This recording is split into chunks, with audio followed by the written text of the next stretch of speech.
If someone had told me a single sentence could change my entire life, I would have laughed. But that was before she spoke. My name is Grace, and I'm 32 years old. For years, I thought I knew what family meant. Love, loyalty, and trust. I married Mark because I believed in all of that. I believed in him. I believed in us. But nothing could have prepared me for the day my world cracked open, all because of 7 little words. It happened when my in-laws left for their dream vacation in Hawaii, leaving me behind to care for Sophie, my sister-in-law who, until that moment, had never spoken a word. We all thought she was silent, fragile, broken. But in a matter of seconds, Sophie shattered every illusion I had ever held, and with it, she handed me the truth I had been too blind to see. This is the story of how one quiet girl helped me find my voice and my freedom. I met Mark when I was 27 at a friend's birthday party in Charlotte. He was charming, funny, and had that polished confidence that drew people in. I was working as a junior designer for a small fashion brand at the time, barely making rent, but proud of every step I'd fought to take on my own. Mark was different from anyone I'd dated. He was stable, successful, and, in the beginning, thoughtful in a way that made me believe I'd finally found someone who valued me. We fell in love fast, too fast maybe. 6 months later, he proposed on a quiet beach during sunset, and despite a tiny voice in my gut telling me to slow down, I said yes. I wanted so badly to build a home, to be part of something solid. Mark's family, the Crawfords, seemed picture-perfect from the outside. His mother, Evelyn, all grace and poise. His sister, Sophie, quiet but sweet. And his father, always working but generous. After we married, Mark suggested I quit my job and focus on starting a family. He said I deserved a break, and honestly, part of me wanted that too. So I gave up my career and settled into the role of a full-time wife. At first, it felt almost like a fairy tale. Lazy mornings, weekend trips, and the kind of stability I thought I'd always wanted. But the cracks started to show faster than I expected. Evelyn had a way of making me feel small with just a glance. Every visit to their pristine house felt like a test I couldn't pass. She'd comment on my cooking, the way I folded towels, even the shoes I wore. "You're representing the Crawfords now," she'd say pointedly, as if I were some outsider who'd stumbled in uninvited. Mark at first would laugh it off. "That's just my mom," he'd say with a shrug, like it was nothing. But soon I noticed how he began to change too. The affection that once felt effortless became something I had to chase. Our dinners grew quieter, our conversations shorter. He worked late more often, and when he was home, his eyes were usually glued to his phone. Still, I tried. I cleaned, cooked, smiled through the tension, told myself this was just a phase. And through it all, there was Sophie, Mark's younger sister, who had been diagnosed with severe nerve damage after a childhood illness. She couldn't speak or walk, and yet there was a gentleness about her that drew me in.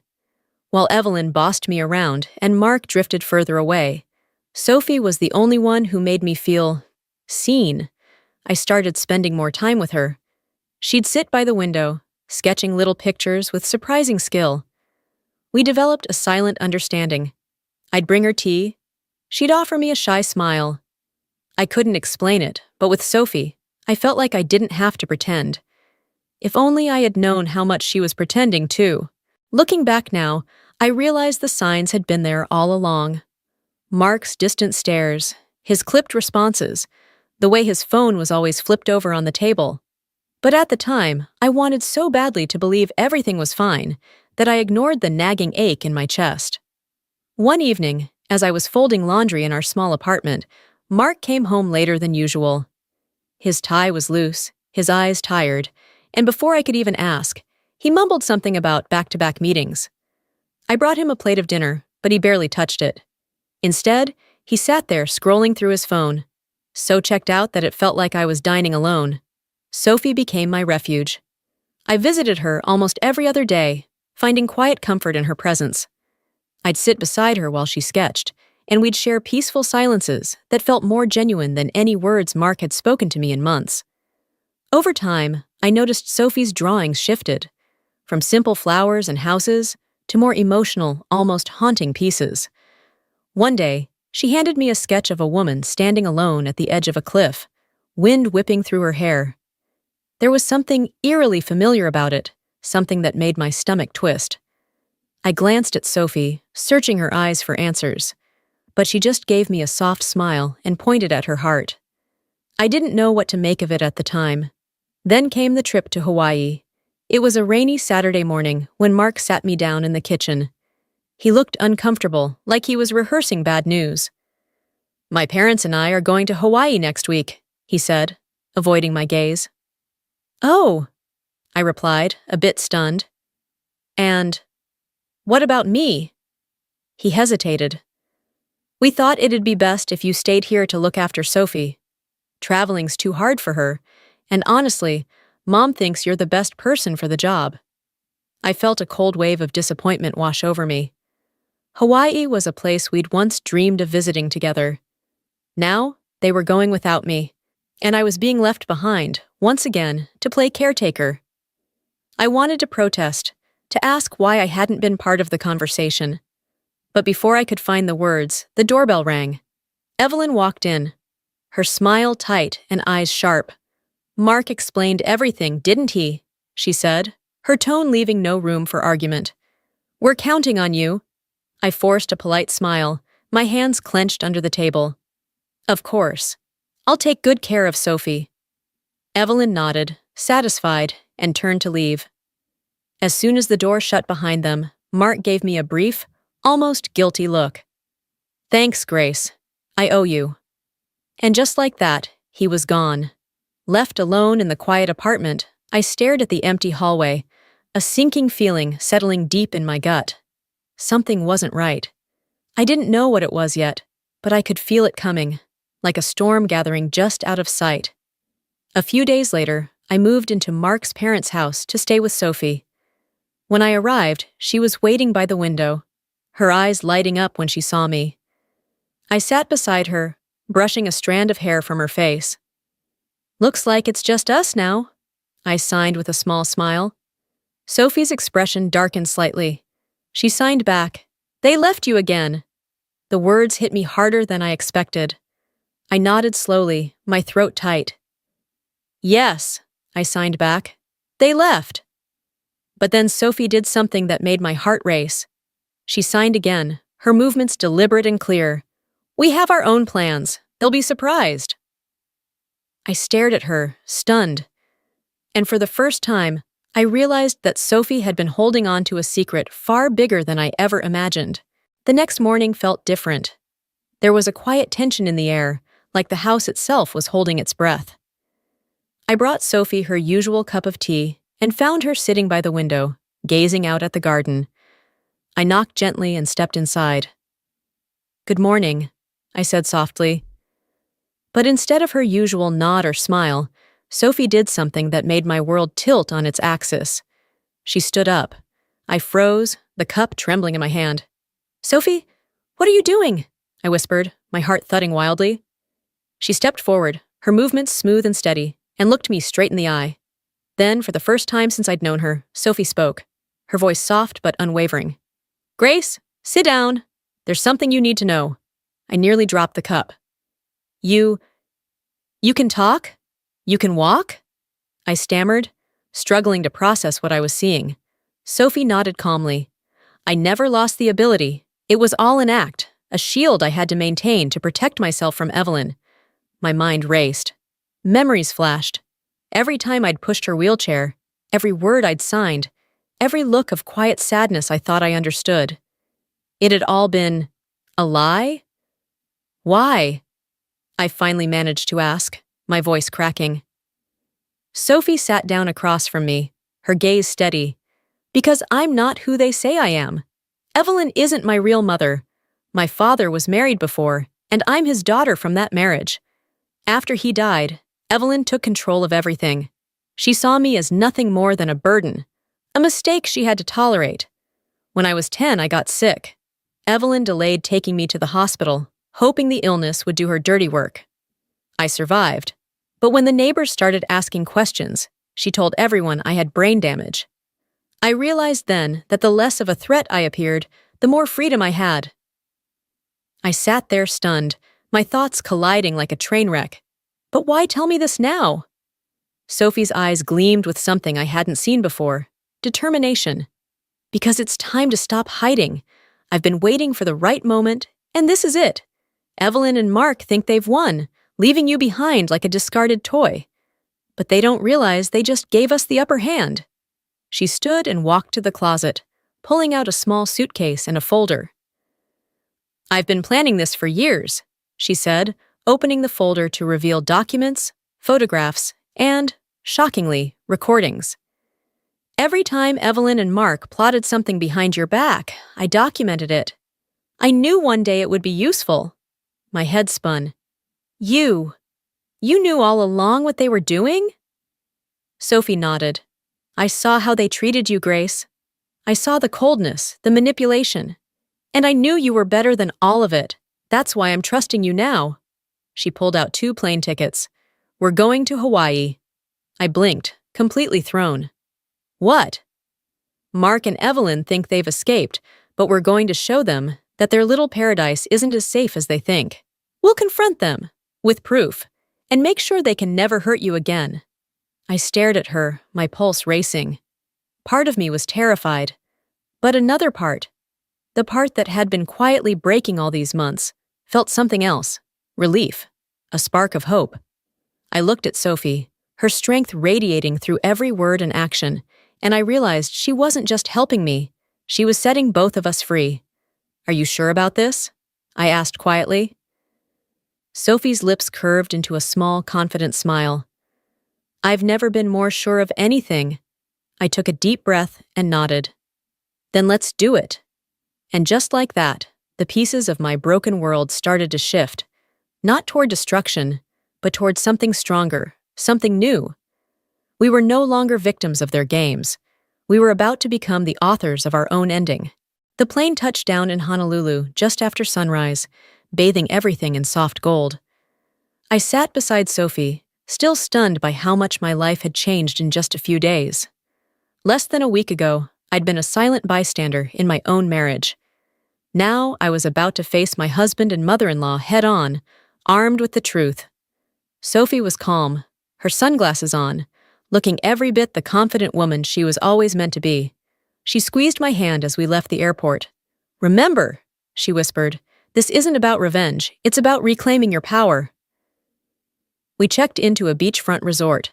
A different building, but the same property where Mark and Evelyn were staying. Sophie had planned every detail down to the minute.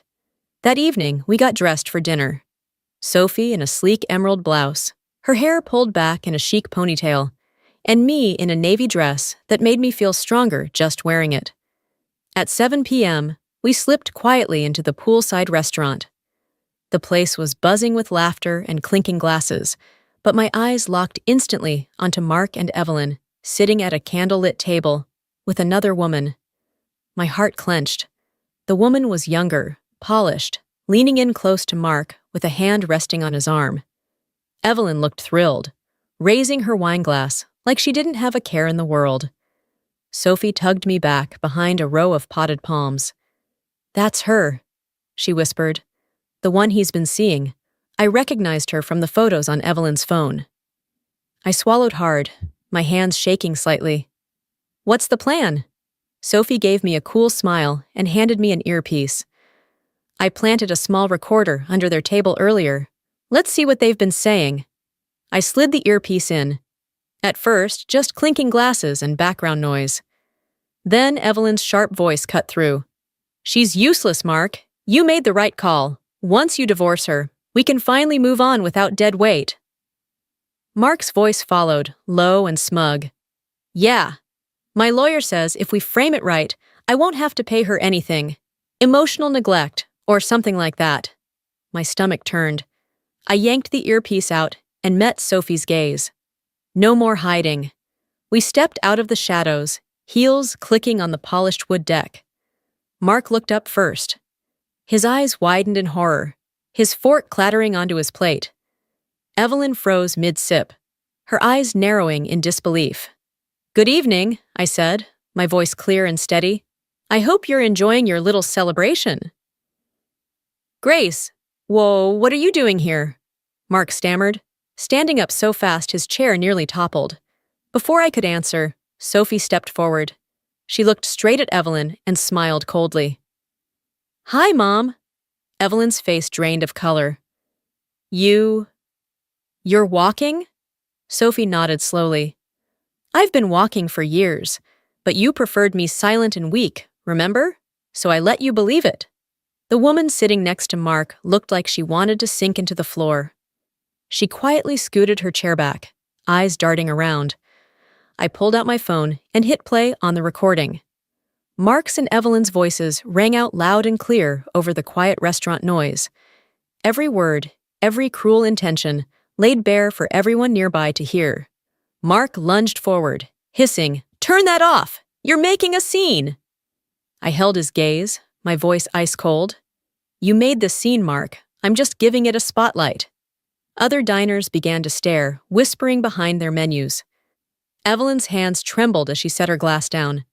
Grace, we can explain. No need. I cut in sharply.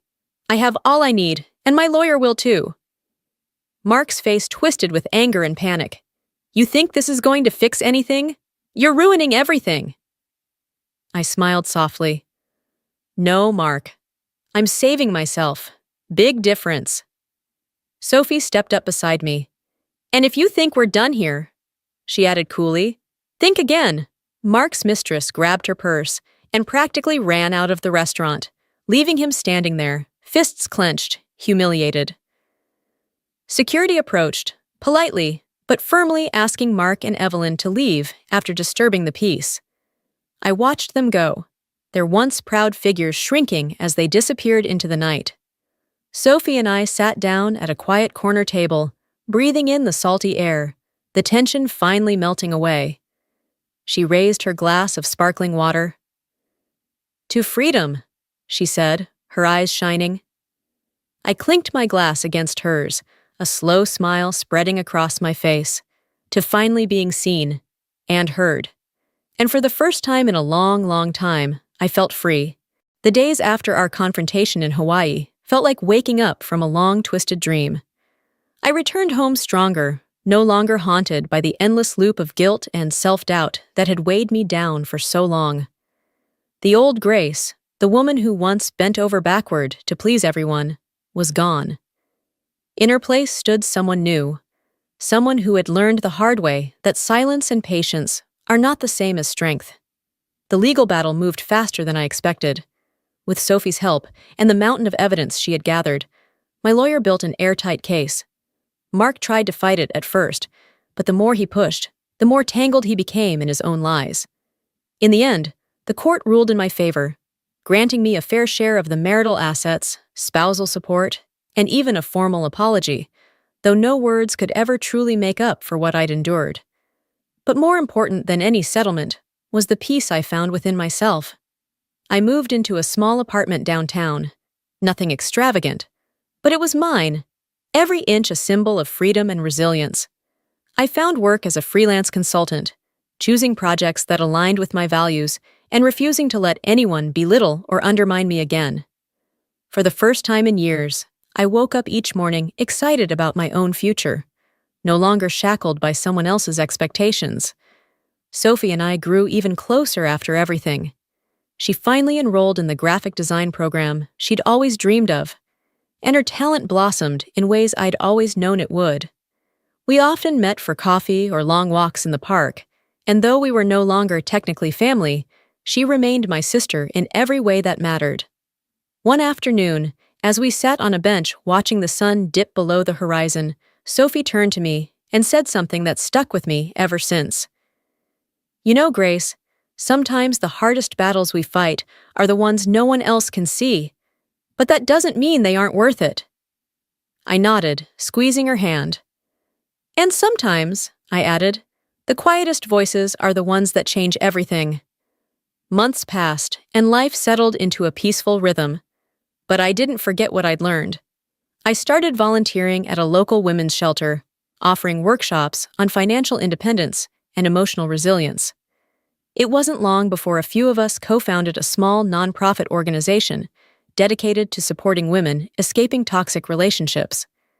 Helping others find their strength became my new purpose, a mission born from the ashes of my own pain. Then, one chilly autumn morning, there was a knock at my door. I opened it to find Mark and Evelyn standing there, both looking far from the polished, powerful figures I remembered. Mark's eyes were hollow, his shoulders slumped. Evelyn's face was lined with something I'd never seen before: regret. "Grace," Mark began, his voice cracking. We need your help." I said nothing, simply standing in the doorway, letting the silence stretch between us. Finally, Evelyn spoke, her tone soft, almost pleading. "We were wrong. About everything. We've lost. Everything." I took a deep breath and shook my head gently. "I'm sorry for your pain," I said calmly, "but I won't lose myself again by trying to save people who once broke me." Their shoulders sagged, and after a long, heavy pause, they turned and walked away. I closed the door behind them, my heart steady. I wasn't angry, I wasn't bitter. I was simply done. I stepped out onto my balcony, breathing in the crisp fall air. The city buzzed softly below me, alive with possibility. I hugged the knitted pillow Sophie had made for me, a small but powerful reminder of everything we'd overcome.